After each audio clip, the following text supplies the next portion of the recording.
What's going on, guys? It's your boy Bugs. I'm back with another video. Today's a special one.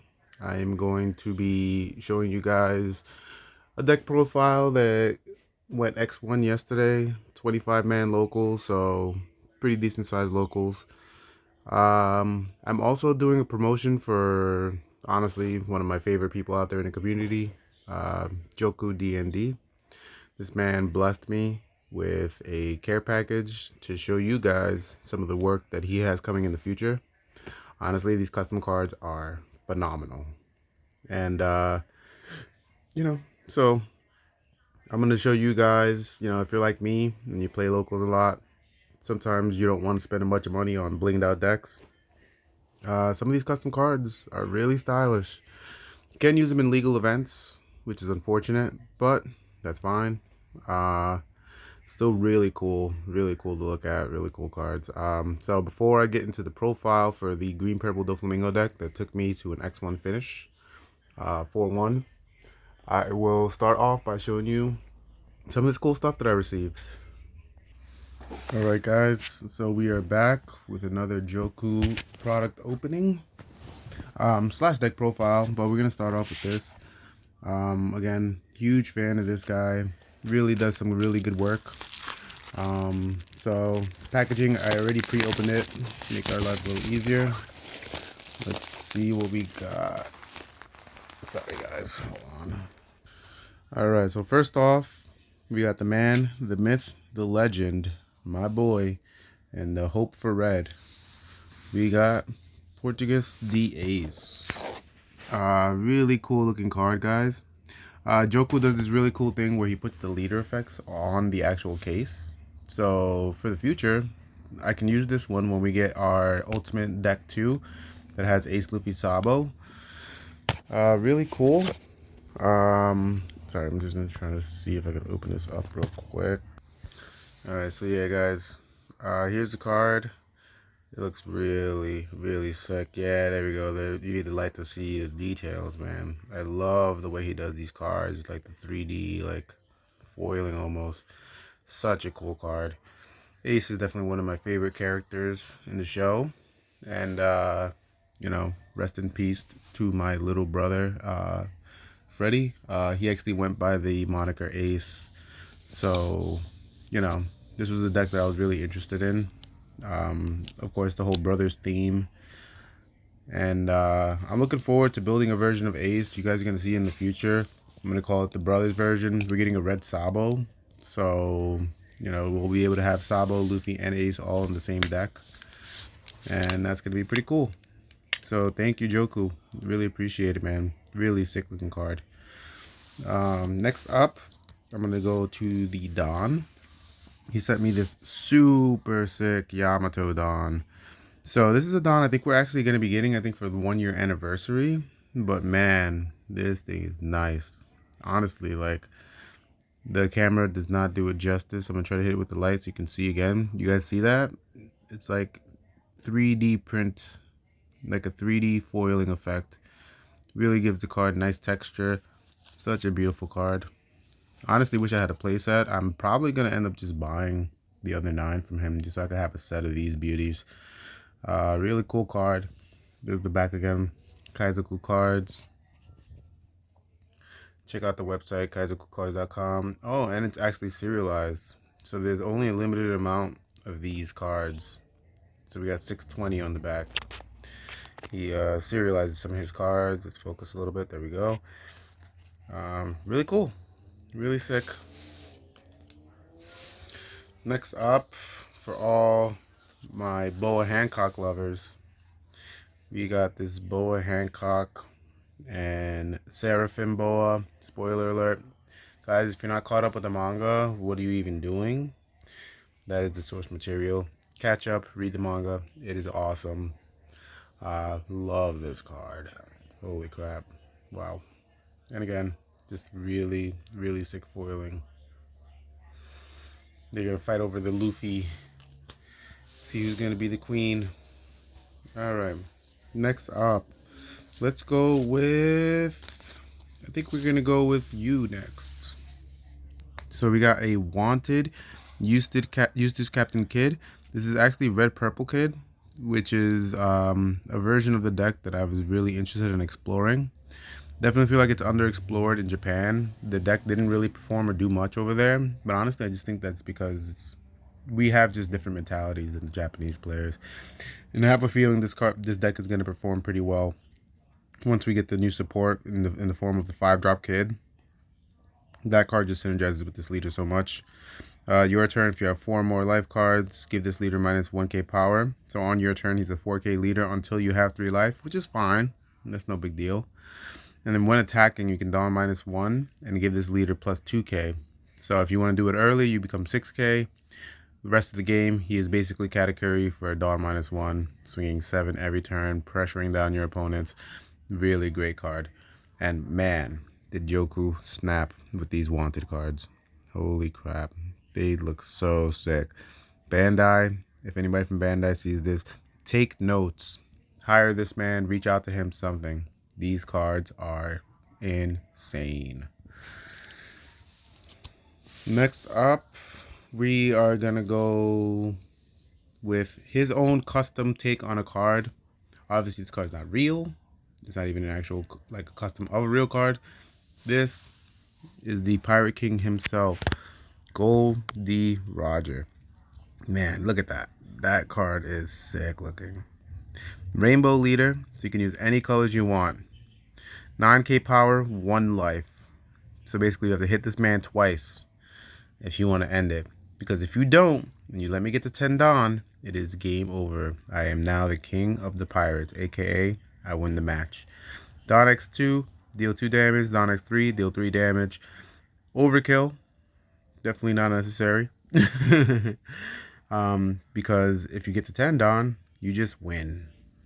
Such a cool card. Honestly, I don't know if I would mind having this as an actual concept. Some kind of godly type card like this, where it's like almost like an Exodia-esque win condition. We know Bandai is open to alternative win conditions thanks to Nami. So who knows? Maybe we will get something like this. Really sick looking. And the last card, honestly, save the best for last. One of my favorite characters. We got Joy Boy himself, Monkey D. Luffy. This card looks sick. The foiling is fire. And yeah, let me see if I can get. Oh, look at that rainbow on the cloud. Super cool. This man snapped. So this is going to be the mono red Luffy. Honestly, I think he's still the best Luffy leader. Maybe there's an argument for red purple, but I still think this deck will probably dumpster that deck because it did so good into whitebeard. This is basically whitebeard with less life. Yeah, wow, beautiful card. Honestly, guys, the camera does not do it justice. If you're into custom cards, if you're playing on a local level, definitely check out kaizokucards.com. They have some really great quality cards. And honestly, as someone who has been dealing with Joku and like buying from him since day one, I'll show you the first card I ever got from him, which will be right here. This Gear 5 Monkey D. Luffy. You can even see the back. This is what it used to look like for his cards.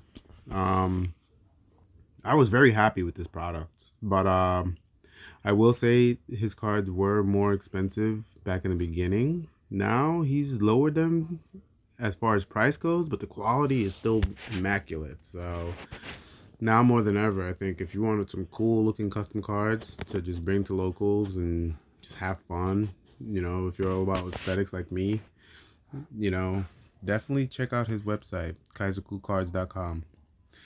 All right. All right, guys, now time for the next portion of this video. It is time for the sauce. So first off, these are the spoils that I got yesterday. Again, 25-man locals. I came in third with the next one finish. My first round, I played against Zoro. That opponent in particular happened to go X2 drop, so that definitely hurt my tiebreakers. Yeah, we got to an X1 finish. So yeah, it was first round. I won against Zoro. Second round, what did I play against? Oh, it was Red Purple Luffy. So I won those 2 games. Third round, I faced my arch nemesis Katakuri, which, like I said, I feel like I've gotten that matchup pretty figured out at this point. The only thing is that winning the die roll is actually a huge, huge deal for that matchup, which I'll go into explaining a little more later. But he won the die roll, and he ended up getting me. It was a close game. I just couldn't put up enough aggro that I needed to actually win that game. I saw the Doflamingos, the 10 drops, which are pretty big and can help you secure that victory, but his board was just a little too wide by the end of the game. So even though I was able to lock down his board, he still had 2 valid attacks, and I didn't really have much life left. So I ended up losing it. Funny enough, the guy was mainly a sim player. It was actually his first tournament. So that kind of goes to tell you that yellow is kind of an autopilot deck. No hate on yellow. Don't, come at me with pitchforks and torches, but it's a smooth brain deck. The deck basically plays itself. It's very simple. You play the biggest thing in your hand and you try to make it to big bomb. That's it. Not salty. The kid did really well. He did a good job, and he ended up finishing X1 himself. Next matchup was a Doflamingo mirror match. No, that was my finals. The finals was my last match was the Doflamingo mirror match. My final match. What was the second? The fourth matchup. It was Smoker. That's right. Yeah. So I went up against a Smoker, which that kind of had me nervous because Black has really good removal. But Smoker is honestly probably the least threatening of all the Black decks. I think Lucci is probably the scariest deck. Very underrated deck, and a deck that I was also considering. So if you guys want to see a profile for Lucci, let me know. But yeah, ended up taking it against the Smoker. That was one of my favorite matches because it got to the point where he was tapped out after playing a 10-drop Kuzan, but he had no cards in hand. And I had 5 swings, so I basically did perfect math. They're tapped out, no cards in hand. You go 5, 7, 9, 11, and you just win. And that's how that match went. And the final match was a mirror match. My opponent made me go first, but unfortunately for him, I opened the nuts. I searched on turn 1, then I played Anami, didn't get the search. Next turn I played Brook and Tanami, got the search off that one, swang. Next turn it was Luffy Uta. Turn after that was another Luffy Uta.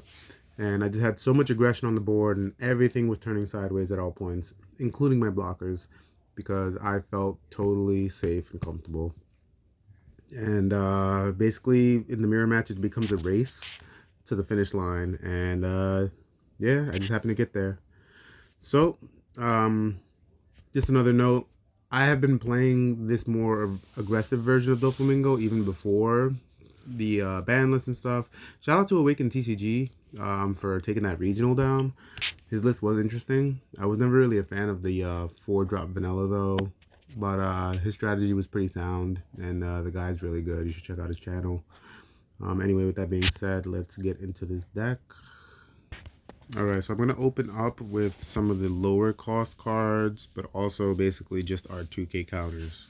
So, first up, we got 4 Buena Fiesta. This card is awesome. 2K counter, also a searcher. Some people are nervous about playing it. Oh, I don't want to play out counter for my hand. Don't worry about counter. You have event cards for that. You have blockers. You don't need this in your hand. If you open this, you play it. If you go first, you see 1, you play 1. If you go second, you see 2. Maybe you play 2, depending on what's in your hand. But this card basically lets you smooth out your curve and set up your turns. The only issue I have with it is that it bottom decks any of our Don Quixote pirate cards, which unfortunately, are not searchable in this version of the deck, including our 10-drop, but still very good card. If you go second on 8 Don, if you have either Luffy or Uta, or you have Brook Nami, you're missing your Luffy, you can play this, you can find it, and then you can play out that turn. It works out a lot. The next 2K counter is going to be our boy Tony. the doctor, chopper. Sorry guys, these sleeves are kind of dirty. That's horrible. But yeah, mainly a 2K counter. I used to like playing this out against Law, like alongside Sugar, for example, too. Like this plus Sugar was a nightmare for Law. Law is no big deal now. You never play this anymore. Is there merit to playing it? Honestly, I really don't see a situation when you would even want to play this out, but it can come up. It's basically a mini Okiku. The next one, you rest 2 costs when you're attacking. Most of the time, you're not going to put 3 on this and then rest something that's a little too expensive. Alright, so this next portion of the video is going to be the Brook package, is what I'm going to call it. Okay, so basically we're going to be going over the cards that help this deck be extremely aggressive and win in a lot of great matchups, particularly against Katakuri. So first it's going to be the vanillas. I'm just going to put them all together because they're basically the same card. So we got 3 Usopp and 3 Backrap. Okay. So 6 copies of our 3/5 vanillas. Going first on your second turn. If you don't have an Ami, this is a good card. If you do have an Ami and you want to make sure you get the on-play value of it because you're up against a deck that can probably remove it, you just play one of these instead. Now they have a body, they have to answer it. Really good. Obviously, like Backrap better for, you know, no reason in particular. But yeah, good cards. Very simple, very straightforward. 1K counters in some instances. Next up, we have the Queen of the Castle. I'm going to lay her out right here. Miss Nami. This card is the heart and soul of this deck. Honestly, like in my mirror match yesterday, I saw 3 of these bad boys or bad girls. And honestly, I didn't get to search with them every single time. But at the end of the day, they're just threats. They're just threats. And if you need to get some hand advantage, really good card. Look at the top 3, grab a film. Again, one issue with this is that you do bottom deck your 10 drops. You bottom deck a lot of your events. Not all of them, because of this version that I'm playing a particular card that I needed to put in there because I hated bottom decking events. You know, it's unfortunate. Sometimes you want the events and you have none. You need the defense. There is a card in here I can pick up. Most of you guys probably know it already, but you will see it later. Yeah, just an all-around great card. Nami Swan.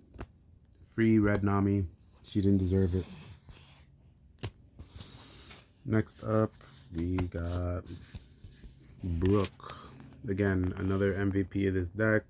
Very important for this aggressive type of play style that you really want to have with Doflamingo because it helps you swarm the board. I honestly, I swear, I don't know why Bandai made these cards green. All of these film cards should have just been purple. It should have just been purple film support so that Shanks could be a dominant force. Granted, by now he'd probably be banned because he is boat on legs. That's the deck that I've wanted to play since it came out, but the card pool for it is just not there. Either way, yeah, Brook is nasty. You can either just play him on 4 and drop a Nami and drop a vanilla, or you can go Luffy, Brook, Nami, or vanilla. Really nice, gives you great tempo, valid attacker. What more can you say? This card is actually nasty. There has never been a world where I like the 4-drop vanilla over this, even against Whitebeard. Just my opinion. Alright, so now we're getting into some of the bigger cards. Just more film cards basically, but we got Uta, of course, another MVP of this deck. She forces your opponent to play extremely awkwardly. She forces them to miss sequence. They don't want their card to get rested. They gotta basically address this or not swing or do something just, you know, just differently than what they would normally want to do. She is a very big hindrance and she hits 5 or less. So honestly, this card has always been good since it's been printed. 4/5, they can interact with a 5-drop. Really good. I like Uta personally for blocking and then resting a blocker so that the next turn the floodgates are open and I can just go off with my board, which is typically very wide by the time that she hits the board. Do note that if you are on curve and you're on your way to hitting your 10 Don, you might not want to play this. In the mirror match, my opponent, he made me go first, like I said that before. He ended up using Uta's ability because I had so much swings going on. I had so much aggression coming his way. He ended up using his Uta, minusing a Dawn, and at that point, he took away any fear that I had of having to face the Doflamingo. And yeah, uh, honestly, just it came out very unfortunate for him. But he also explained that at the end of the match, he had no choice but to block and rest with Uta because I had so much aggression on the board. He had two Doflamingos in hand too, so his hand was kind of dead after that. But yeah, I think she's a great card. If you're on odd, then you can use this and still play Doflamingo on the same turn, which is pretty nice. And all in all, really great card. Next up, we got 2 copies of Guilty Zoro. I know a lot of people have cut him completely. Some people play him at 1. Some people play him more. I mean, which I think you could, even though it can be very bricky. This card is huge for the yellow matchup. Yellow cannot do anything about him. If they want to Thunderbolt and Burn a Life, fine by me. Make my job a lot easier. This card is insane. I had a game, actually not last night, but at a different event where I want to say I drew 8 cards. I had 2 of them, and I drew a total of 8 cards. I won that match with like 12 to 13 cards in hand. It was actually insane. This card is broken. Pot agreed. You can't go wrong. I will say that I have lost games because I decided to get greedy and use them too early. Definitely not the play. You don't want to use this effect until you're completely full of Dawn. That way it just doesn't really cost anything. It's just a free draw too. Do note, if you use him and Uta in the same, like you use him, next turn you block with Uta minus, then you're going back to 9. You're not coming back to 10. So if you want to do that play, make sure you're not intending to like drop a 10 drop to Flamingo. All in all, this card is cool. Bandai, give us a cool art for it. Give us a shiny version. That'd be nice. The last film card we have here is Luffy. Of course, the captain of the ship, the main man himself. This card is wild. 7-drop kid was the biggest blocker for a long time, until Luffy came out. The card is insane. Just helps you flood board. For the most part, I do just like going Luffy Uta, but in certain matchups where like you're not really worried about dying, like for example against something like Rebecca, which is not very aggressive at all, and they try to kill you like at the end, you play this, you play another blocker. In that matchup in particular too, I like to swing everything, including blockers. Like I'm swinging with everything. Nothing is staying active because they can attack active characters. They have removal. I'm swinging everything and getting as much value as I can out of the cards. Luffy becomes a great attacker.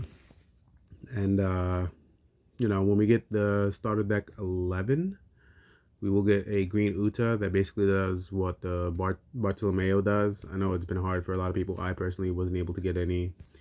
The card became super expensive. So we get a card that's kind of similar to it.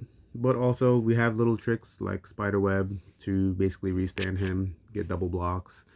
I've been thinking about trying to find room to incorporate Paradise Waterfall as well as Spiderweb, just because I like the restanding so much. I just love that mechanic. And sometimes Spiderweb you just over counter a little too much. Sometimes blocking going to 9 is enough. And restanding. But all in all, great card. Alright, so that's pretty much it for the film stuff. Now we're going to get into the Don Quixote Pirates. So we have 2 Diamante. Again, my version of this deck is basically all about aggression, and this card just fits the mold so well. Basically a restand 7-drop kid. You can put a Dawn on him, you swing at the end of the turn, you restand 2 Dawn with your leader effect, you trigger his effect, he restands. So now he's still a blocker, and he is a really nice attacker. People do not like seeing him on the other end of the board. I opted to use him over Queen. Queen is pretty good for the hand advantage and stuff like that, but I like that Diamante can not only be an aggressive threat, but he can also defend me regardless right after. Really good card. Only have one Arthur right now. Super cheap, so I'm definitely looking to pick up more at some point or another if I come across him in a wild. But yeah, all in all, really love this card. Really love this card. Next up for the non-film, we got our girl Sugar. Definitely a must-have. I was dabbling with it at 2. It didn't feel too bad, but honestly, like I like to be able to see this card, so I think 3 is a good number. You don't necessarily need it all the time, but for example, if you're up against a katakuri player, you're on 7 Dawn, you play this down, say even next to a Diamante, let's say, but you play this down, they go to 8. No, sorry. You play this down when they're the turn before they're about to hit 10. So you'd be at 9, they're going to 10. You play this down, and basically you get the free rest no matter what. It's guaranteed. You can even rest their big mom. And then that way, now they're playing into your Doflamingo. So now you go from 9 to 10. Their big mom is rested. Their leader is definitely rested because they swing 5 and whatever else they swing with. You play the Doflamingo, you lock everything down, so Sugar helps set up even more resting abilities with the Doflamingo. So, speaking of which, we got 4 of this bad boy. Here he is right here, Don Quixote Doflamingo. What else can you say about this card? This card is devastating. If you play more than one, you're definitely winning. If you play one, you're probably winning. Like, you don't, most of the time, you don't even need more than one. Honestly, like, I like seeing this card, and I like the chain. I experimented with the Kaido. I don't like the Kaido as much, I'm going to be honest. Dawn minusing does not feel as good in this deck. So I went back to 4 of these big boys. And yeah, can't go wrong. The last portion of this deck profile will be the events. So first up, we got Spiderweb. This card is cracked. I love it. Paradise Waterfall was one of my favorite events previously before this came out. This card stole my heart, and the trigger is really huge. Going to 7k during your opponent's turn can actually literally stop anything that they're trying to do and quell their aggression, so to speak. Make it easier for you to counter out and survive and win on the clapback. Really great card. Plus the artwork is pretty cool. Pretty cool artwork. We got Luffy coming in, getting blocked, Doflamingo. Next up, we have Punk Gibson, another classic card, set 1 monster. You know, if you don't play around this card, sometimes you just lose. I had that happen to me versus a whitebeard player back before he got put in jail for a month, where he swung with his leader first for whatever reason, and then progressively went up in attacks. But my very last life happened to be a Punk Gibson resting his 9-drop Whitebeard, which was his last swing, and winning me the game. Dude was very salty. So, yeah. Also, too, it's a double block. Alongside Uta, you can, like, use this, stop an attack, rest something. Uta, block something, rest something. Now you've just avoided 4 attacks with 2 cards. Very efficient. Last card, Union Armada. When I tell you nobody expects this card, like nobody freaking expects this card. All right, you're trying to go for my Nami, trying to clear my Uta, you're trying to do something, you're coming in for a big swing. I'm blocking with Uta and she's staying. I'm saving my Nami, she's not going anywhere. This card is insane because it not only protects you from being KO'd by battle, but also protects you from being KO'd by card effects as well. So if they miss sequence and they don't just try to outright remove you, they try to swing, you use this. Now they want to try to use an event to remove you. Sorry, not happening. You know, you're not popping me. This card is pretty good. Biggest downside is that you cannot protect your leader, which is unfortunate. And one of my opponents was using that information against me. Actually, the category player that did beat me, because I ended up searching it. I saw it in a search. It was the only thing I could pick up. It was Union, it was Doflamingo, and it was Diamante. And I have to pick it up. So then at that point, in his battle math, it became a lot easier because he knew 1 card could not be used to protect my leader.